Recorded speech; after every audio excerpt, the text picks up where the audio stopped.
That was Panama's only shot on goal in the whole game. You see the XG for Panama, minimum, 0.1. Yeah. And I know XG sometimes can be deceiving. All right, Herc, you heard Casey. You saw the highlight. You said you were gonna need time. Floor's yours. What's your reaction? Well, I'm just going to use my word. This is pathetic. Listen, we've seen the U.S. men's national team start slow versus Panama. This is the fourth game in a row where they go 0-0 heading into halftime. For whatever reason, the Panamanian attackers, defenders, midfielders, they give the American players a very tough time. And it's one thing to start slow, because Casey's right. There should have been a sense of urgency. All week we've been hearing about the press. We've been hearing about they're going to take it to the Panamanian players. A Panamanian team that was depleted with absences, whether it's injury, whether it's suspension, whether it's any type of absence. They had their fair share, 6 to 7 players, especially in that back line. And Thomas Christensen brought them out to play. By no means was Panama spectacular. But that's the most worrisome part for this U.S. men's national, because with a little bit of discipline, with a compact line, a block, and transition, they made it very difficult and nervy for the U.S. men's national team. People are going to sit here and say, well, what about the U.S. men's national team absences? I do not care. You have enough talent on paper where you can beat comfortably this version of Panama with their absences. Thomas Christensen and the Panamanian players, my hat's off to them, because they knew exactly how to hurt the U.S. men's national team with very little, just made them uncomfortable. But if you are U.S. soccer, if you are a U.S. men's national team supporter, $6 million a year for you to finally lose this tournament, for you to finally not lift the CONCACAF Nations League. We are now in the Mauricio Pochettino era. And I keep waiting to see what $6 million has brought the U.S. men's national team. And so far,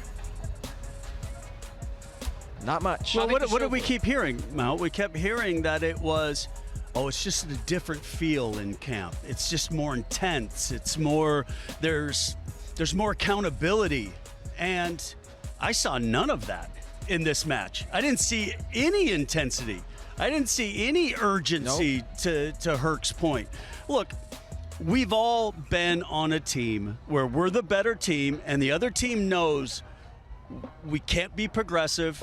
We have to kind of pack it in. We have to wait for our couple moments. So then what do we do to break that down? Sometimes go direct. Go press them at times. Go look for something different.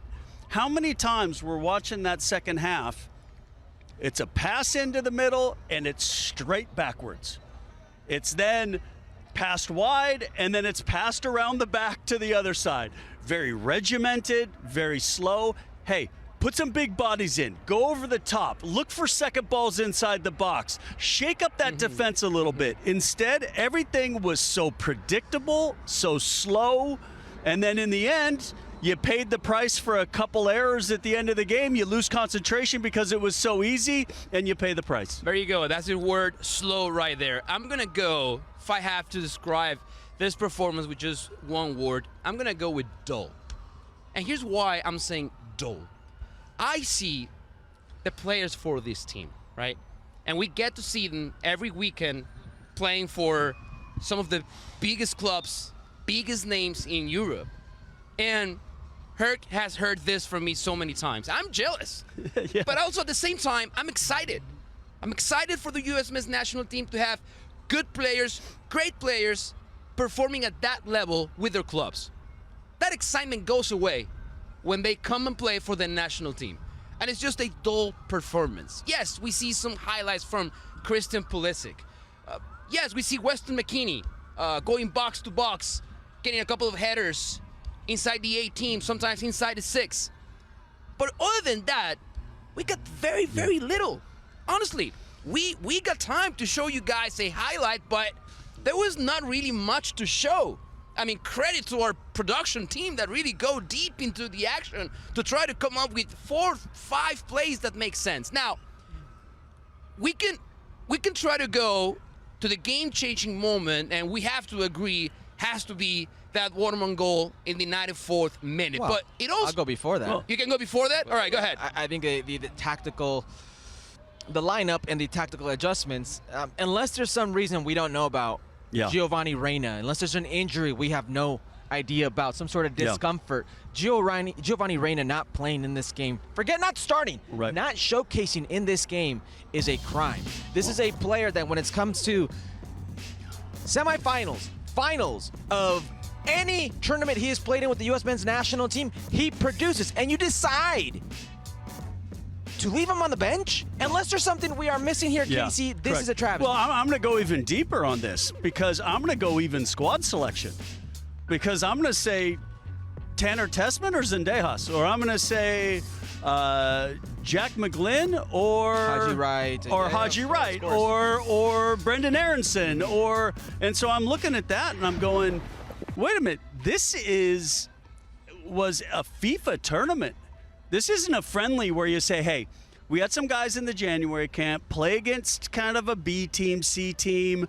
Now I want to see how they play with some of the other guys. No, this is a FIFA tournament that the U.S. has only won. And your selection seemed a little bit off. And obviously, to Herc's point, I am equally as confused in how Gio doesn't come on in that second half and make a difference. I'm going to give the benefit of the doubt until I hear differently. Correct. But because if he's not injured, I have no clue how you don't bring him in. I'll go back to the $6 million a year. Mauricio Pochettino, who in international football or World Football Club football has won very little. That's a reality. Had an opportunity to win a trophy this week. And while I would love to hear about him scouting dual nationals, I would love to hear about him going out and looking at players in Europe, talking to Gio at Dortmund, Pulisic at Milan, other players, I've not seen that. I have seen YouTube charity matches. I have seen interviews where you're talking about being the best team in the world in the next 5 or 10 years. Did that look like the best team in the world potentially in the next 5 to 10 years? No, sir. So that was not even near the best team in CONCACAF. I want to see what $6 million can get you. He's one of the highest paid international managers in the game today. This is on the players, absolutely. But the lack of urgency, the player selection, the lack of adjustments, the lack of getting them just anything out of them in the second half, that is also on Mauricio Pochettino, and he should not be absolved from blame here. But Herc, what was the interview at halftime? The interview at halftime, Nico Cantora had supposedly talked to Pochettino and said that, he was happy with the first half, that they'd created more chances. Look, I'm maybe too honest at times, but I have That's not a bad thing, Casey, by the way. That's not a bad thing. But I have no problem with the coach saying, that was nowhere near good enough in an interview, and say, we know we need more intensity, we need more pressure, we need to be just overall better. I have don't try to blow smoke up my backside and tell me that was a good half, because that first half was, to your point, and I said slow, you said dull, and it was a combination of both. Pathetic came for the total performance, but that first half was anything but good. Don't you think that, because you guys probably experienced this, it's one thing what a manager says publicly on the microphone, but maybe he has a different message inside the dressing room. Maybe he's going harsh on the players. Well, I think result in hand, now he would probably go harsh on the players, but that halftime... Do you think he will? I'd expect him to, but that halftime out, honestly, you can't be pleased with what you saw. Well, absolutely. You cannot be pleased with what you saw. Well, what did all the Man U players used to say about Sir Alex? It's called the hairdryer moment, because he's screaming so much at you, your hair feels like it's being hit with a hairdryer. I had managers throwing cups of tea, throwing all cups. At some stage, there's nothing wrong with a manager expressing to his players that that's not good enough, and then the players reacting. How many times have we seen a team have a dull first half, and you're dreaded, Herc. You dreaded going in at halftime because you knew it was coming. You knew you guys were just going to get lit up. And then what did you do? You came out the second half, you win 2-0, and you think back to yourself, we needed that. Yeah, to Mauricio's point, I hope that is the case. And at halftime and in the post game, there's a different message being sent to the players, because I can guarantee you that Mauricio Pochettino honeymoon era, that's over. That's over. Well, it's really over. And if it's not, it should be. It should be. Sometimes, I'm not going to say you need a performance like this, but sometimes a performance The proverbial like this, wake-up call? Exactly. Yeah. Has to be a shake-up moment. Yeah. But if it doesn't happen, then you are in big trouble. Let's talk about one big performance. Taking just a look at the stats, 12 attempts by the U.S. men's national team, 5 shots and goal.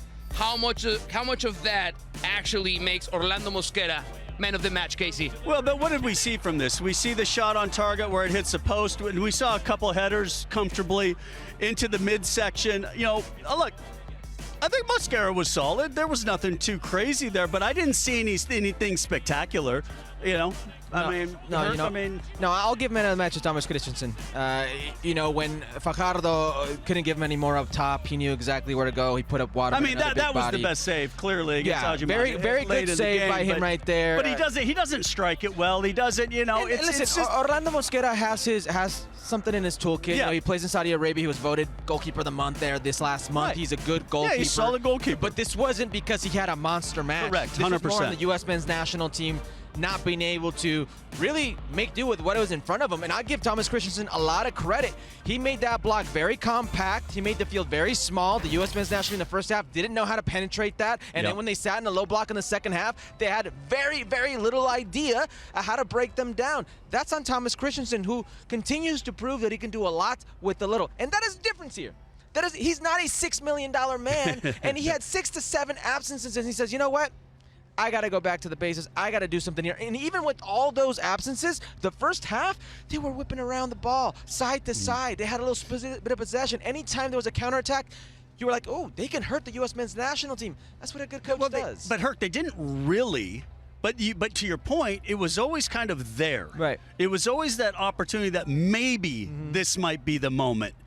Well, they waited until the 94th minute to make that moment. And I think that's one of the things that, like any team, when you play for a team, when you know you're playing against a team that has more talent than you. Yeah. And you can't say, okay, we can't play heads up here.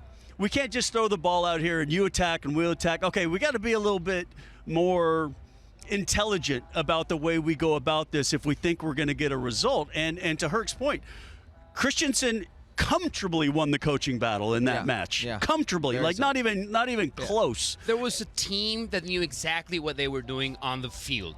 Panama, even though they lost the possession battle, that really doesn't say much. Who cares? Doesn't really matter. That's by design, right? That's by design. Yeah. I never had the impression that Panama was really in trouble, or that they were performing desperate to try to regain control of the ball. The plan, they were executing according to plan. There was no level of consistent pressure from the U.S. where they're like, here's 5 minutes of just being barraged. Yeah. It wasn't. It was just like, okay, there's kind of a half chance, a little bit of a moment, and then it just kind of fell flat again for a while. It happened during the Gold Cup. It happened Copa America. Yes. Now it happens in CONCACAF Nations League. It seems like Panama, they've got the U.S. number. 3 wins in the last 4 games. I know the last game the U.S. won that match, Pochettino's first game as a manager of the U.S. men's national team. But, I mean, should we be shocked, surprised by what happened inside SoFi Stadium? No, you should be shocked at the scoreline. You shouldn't be surprised at how it happened. You shouldn't be surprised, really, that it happened. Because this U.S. men's national team, if you look at their players, who's really in a good moment right now? It's Christian Pulisic, right? Weston McKennie, here or there, I would advocate for. Yes, he was nowhere to be found today. I thought they could never get him into the game. Timothy Weah is what he is. You need to get him in an open space. You're missing players like Anthony Robinson, who's fundamental. Serginho Dest on the other side. Giovanni Reina did not play, and regardless of Gio's lack of minutes in Europe, he's still a player. that needs to play when you have in the U.S. men's national team and in the goalkeeper position. I'm sorry, Case. I do think Matt Turner could have done a lot more there. Let's go to that. Let's go to that. And maybe a sharper Matt Turner who's in form, playing week in, week out, feels more comfortable and makes that save. Well, it's one of those things. When you're not playing, you almost want more to do. Yeah. Right. And I thought he kind of just drifted out of position. We saw the shot in the first half at the near post where I thought his positioning was a little off and it went wide. And this situation, I mean, I'd like to analyze it, or at least, here we're going to get a better look. I would have loved to have seen him that starting position just a little bit over. Maybe he thought he was going to take another touch to his right. I'm not sure. He would have to talk to Matt about that. But look, it's good finish to the far post, but one that we're all talking about that maybe in the past there was an idea that you come up with that save, you take it to extra time, maybe then subs come on and you go and you see this game out. But, maybe just the lack of minutes and consistent game time just caught up to him a little bit. So what about Pochettino's decision to start him? No, I think that's supposed to be the decision you make, right? I'm not worried about that. Right. The problem is someone has to take it from him. Yeah. Correct. And the difficulty is that, you don't have kind of an heir apparent right now, because I think we all thought the same thing when he took over. We were kind of thinking, is there somebody there? And then all of a sudden Matt shows up and it's like, right. Maybe it's not going to be that easy. Yeah, I guess my biggest issue with Pochettino, the U.S. men's national team today, was that the playmakers in that spine, whether it's Matt Turner, Tim Ream, Weston McKennie, Tyler Adams, I thought was decent, but that's because we saw so much of him, and that's not a good sign when you see so much of your defensive midfielder in a game where you're supposed to control. Christian Pulisic, those playmakers were very limited in how they could impact the game. Christian Pulisic had 12 touches in the first half, I believe. Josh Sargent had 8. You're not going to do anything of worth if you can't get your impact players on the ball in important situations in important parts of the field, and that was evident. So then what do? Then you go a little bit more direct and you win second balls higher up the pitch. Well, that's the thing, Case. They were losing every second ball to Panama, and Panama never once felt uncomfortable in their situation. But where's that point then where you say, you know what? We're wide, we're stretched, we're not moving the ball quick enough. They're in a kind of a compact position. Why don't we leave Sargent on, put another big body up there? Because what did we see when Ajiman did break through? You mentioned it. He takes the shot, and there's nobody else anywhere near to follow the rebound. Yeah. So how about you stick a couple strikers up there? You're not really getting hit with possession. There could be the odd counterattack that might hurt you. But to have an extra body up front isn't like you're thinking, oh, no, now we're giving up our midfield, because Panama didn't have anybody in midfield. All right, so let me ask you this. The team is coming after Greg Berhalter's time. Pros and cons, whatever he left after his tenure. When you hire a manager like Mauricio Pochettino, you want to see change. You want to see things work in a different way.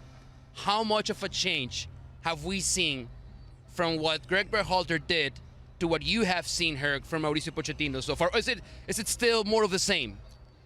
In terms of what we saw today, let's criticize Mauricio Pochettino. In terms of what we can see with the full men's national team compared to Greg Berhalter, well, he still hasn't had a full squad, and that's a reality. He's not had a Serginho Dest and Anthony Robinson at the same time. He's not had Tyler Adams. He's not had all these players at the same time together. So he gets a pass there.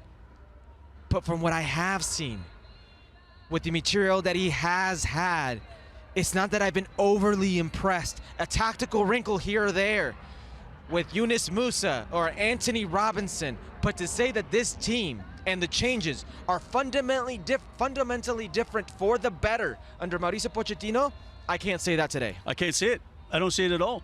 I mean, what I'd like to see is I'd just like to see urgency. I'd like to see a demand. And we saw that with times with Greg. We didn't see it times, but now I'm starting to think that it had nothing to do with coaching. And if that's the case, because that's to me is the most worrying. Yeah. Because if you're in a tournament like this and you're not running around kicking people and trying to just make something happen. You're just happy to go through the motions because that was going through the motions. I saw that, oh no, here's the last 10 minutes, here's a response, and then let's lose our concentration and concede a goal at the other end. It's like calamity. One other topic that we discuss a lot leading up to this CONCACAF Nations League was the number 9 spot. Yeah. And again, going back to the stats, well, yeah, 12 attempts, 5 of those on goal.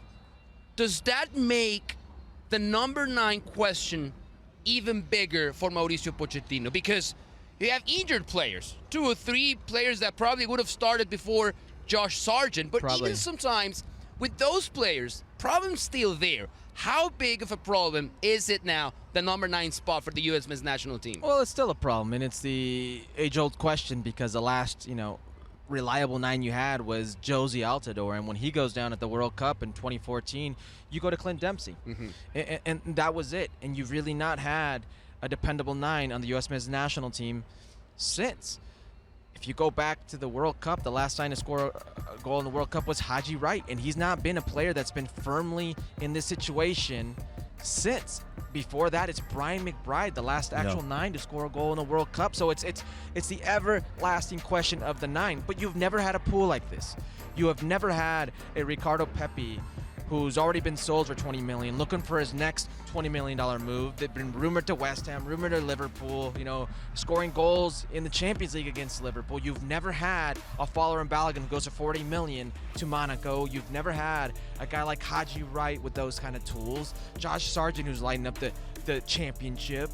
There are some quality 9s, and nobody wants to take a hold of this position. Nobody wants to say, it is mine. Everybody keeps leaving the door open. So Mauricio Pochettino, for him, that door is still going to be open. Well, and what did we see? We came down the depth chart. Ajiman came in, had the opportunity to get the winner. Can't make it happen on 2 occasions. So again, it is the search continues, and obviously injuries led to the falling down the depth chart. Obviously, there was other opportunities that Sargent didn't have because of injuries. But again, here was an opportunity because of that. And coming in hot.